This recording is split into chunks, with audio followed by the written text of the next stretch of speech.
नमस्कार, मी ज्ञानेश्वर मोरे. विधानसभा निवडणुकीबद्दल शरद पवारांचा जो पक्ष आहे राष्ट्रवादी काँग्रेस, याबद्दल 2-3 निरीक्षण आहेत, ते मी तुम्हाला सांगणार आहे. नंतर ते निरीक्षणं बघून ऐकून तुम्हाला काय वाटतं तुम्ही विचार करा.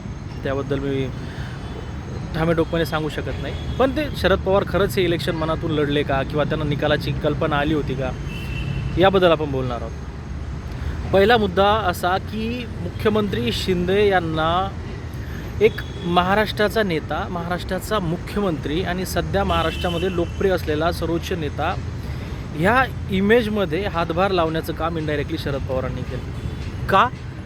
कारण मुख्यमंत्री शिंदे यांची वर्षावर जाऊन, नंदनवन येथे जाऊन शरद पवार यांनी 2दा ते 3दा भेट घेतली.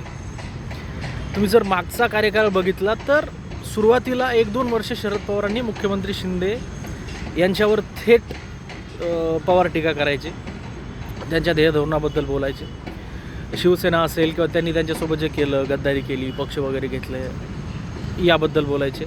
पण मागील 6 महिन्यात निवडणुकीचा कार्यकाळ असतानासुद्धा पवारांनी थेट शिंदे यांच्यावर टीका करणं टाळलं. भाजप आणि देवेंद्र फडणवीस यांच्यावर त्यांच्या टीकेचा जोर होता, दिशा होती.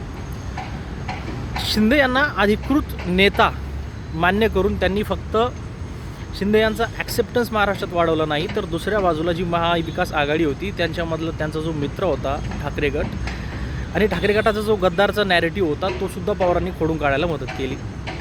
शिंदे यांची स्वीकृती महाराष्ट्रामध्ये वाढवण्यासाठी इनडायरेक्टली पवार यांनी शिंदे यांना मदत केली.